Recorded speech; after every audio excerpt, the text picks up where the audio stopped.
Alright, now I just got done raking some pastures, some pasture grass, and I'm here in the 7600, got the rake on the back, and it's, what, 5:30 at night now? So, they're out there. Remember what I told you in the other video? How I said that Travis is going to be baling after I got done raking the other day. Well, that didn't happen because we had some trouble with the 46. Well, those troubles with the 46 are resolved now, and they're out there baling right now. So what we're going to do is Dad took the skid steer out, and we're going to start hauling in bales. So what I'm going to do with the 76 is I'm going to unhook the rake behind the machine shed, assuming it doesn't get it blown away this time if we get tremendous winds. And we'll park the rake back here. I'm going to hook the 76 up to the bale mover, or the bale trailer, carrier, whatever you want to call it. And I'm going to start helping my dad moving bales. Now, hauling them in singly, one at a time, is ungodly slow. So we're going to do it this way, using the bale carrier. Travis has bought this thing like this spring, and it's never been used before. I guess the guy he bought it from, the machine shed that it's been sitting in for the last 10 years, caught on fire once upon a time, and it scalded off the paint on the outside. And the fire didn't actually get to the carrier itself, but the heat, because it was so hot inside the building, that after over a time the paint started to wear off, and it's good as new. There's really nothing wrong with it. It just needs a new paint job is all.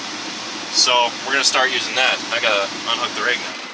In my opinion, Gale has really good designs, but the only issue I've ever noticed is that they build their products way too light. We had some old chopper boxes that we had kind of the same issue on. We had some John Deere chopper boxes, and then we had some Gale. Well, the Gale boxes unloaded great. They unloaded way better than the John Deere boxes. However, the John Deere boxes were more reliable. They were built more sturdy. And this is what this is a result of. So if we look back here, on the back of the rake, we got this brace down here. Now you can tell that once upon a time, this rake's getting pretty old, that there's some weld marks under there and around the underside, because these bars going across here are not heavy enough to, because they're being torqued so much from all the pressure, because the wheels are offset and that's got the actual wheels tugging on them. And then when you go over hilly terrain, the wheels won't always be level, and sometimes they can hang off, and one will be holding all the weight. So what we got going on over here, you can see, is that the frame's starting to crack again, which is not good. And it's doing the exact same thing it was over on the other side. Now, you can't try to claim that we're abusing our equipment, because with this rake, I know I always drive slow, and I know Travis always drives slow, and we're the only people who ever rake. Because when raking, if you go too fast, what you're going to do is you're going to throw the hay beyond where it needs to go. And if you go too fast with this thing especially, all the hay will bunch up in this, right in this area, right around here. And it's going to get stuck, and it's going to form a huge wad. How do I know this? Because I've done it.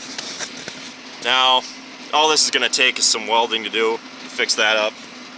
And what we're going to have to do is probably get a chain winch and hook them on each wheel, and then pull them together, because as it sits, the entire frame is not currently level. You can tell that there's kind of a bend in here because from where it's bending. And you want to pull those back together, because what's going to happen is, as this bends out, and if you weld it in place, this entire support frame here is going to be leaning to the left a little bit. Not very much, just a little bit. And all your wheels up here are going to be facing like this after a while.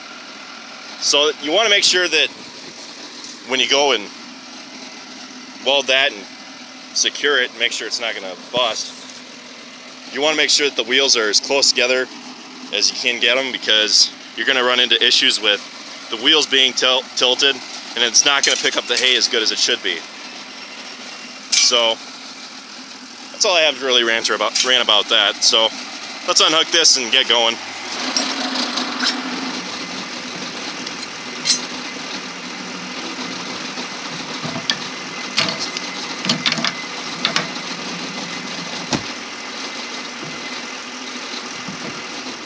I know the windows are a little dirty. The farmer doesn't always have time to stop and wash the windows for the camera.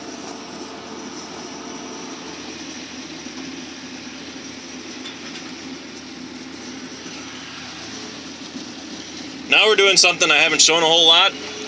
We're actually hauling in 7 bales with the bale carrier. Now, some of you have asked me, why don't we do that when we're hauling between farms? And because we don't think it's really that safe to haul more than what they make space for.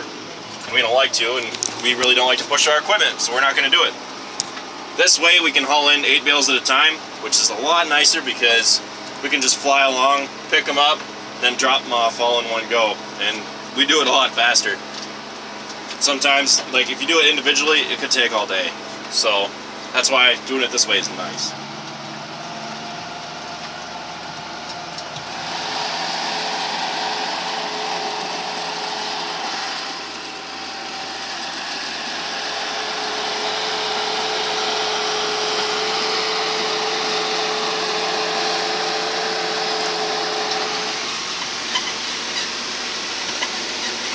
Now, before anyone asks me the inevitable question of, why don't we use bale tines? Well, ta-da! We do have bale tines. However, I'll show you in a minute why we don't most of the time. We were using the pallet forks. However, we decided that using the bale carrier like this for as many bales as we're doing, when we use the pallet forks, we have to balance the bales on the supports down there, and then we just have to kind of let it tip on over and land into its spot, which isn't really, it's kind of tedious to do, I guess. So we went over and we switched to the bale tines since they were here at this farm in the machine shed, and I'll show you in a second why normally we don't use bale forks. Okay, I guess I can't really show you because Dad decided, which is a good decision, to move the bales up a strip where it's less rolling. So we were stacking the bales down there with the pallet forks. And for the first load, what happened is, see that what happened just right there?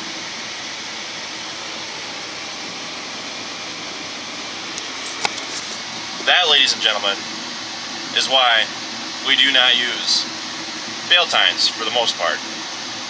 The bale tines have the purpose. However, on our rolling hills like this, using the pallet tines allows us to get the bales in tighter to each other, because when you stab the bales like he's doing right now, the bales have a tendency to pull away from each other when you back up. When you're using the pallet tines, you set them on the ground, you push them together, and then the force between the bales, or the friction between them, keeps them in place. We were having the same rolling issue down on the bottom strip there, and this can be offset by pushing the bales harder together and pushing down harder on the ground, but that can be harder on the net wrap. So I just wanted to prove a point to you guys who keep saying or asking us why we don't use bale tines, or you don't understand why. That right there is why we do not use bale tines usually, but they are handy.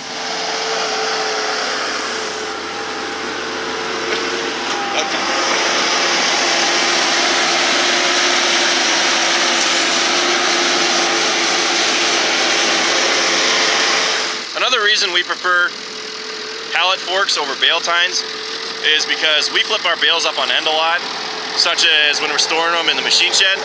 So we like to use pallet tines because it's a lot easier to flip them over on end, and then we can stick the tines right underneath them and pick them right up. And then when we go to stack them, we don't have to struggle with dealing with the friction between the bales, like if we're double layering the bales. Sometimes when you're using pallet forks, they won't let go of the bale. And when you back away, sometimes you'll get the bales will tip over on you. So that's why we feel that pellet tines are better.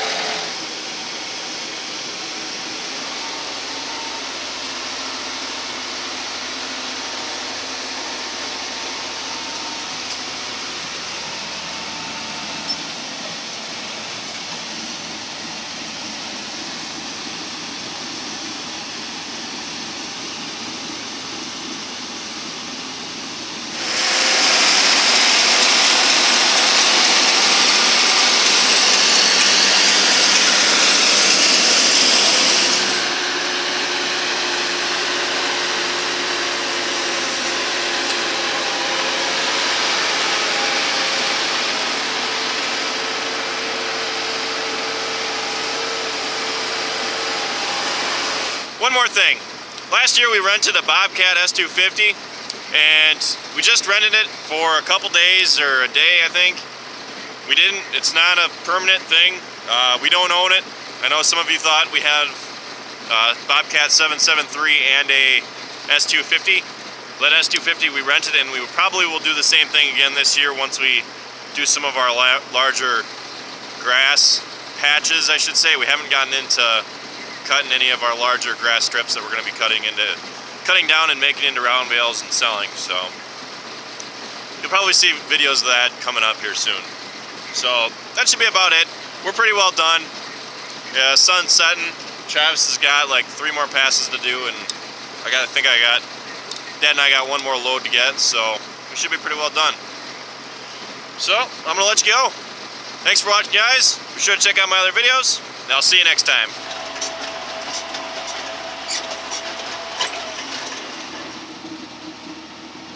Last bale of the day.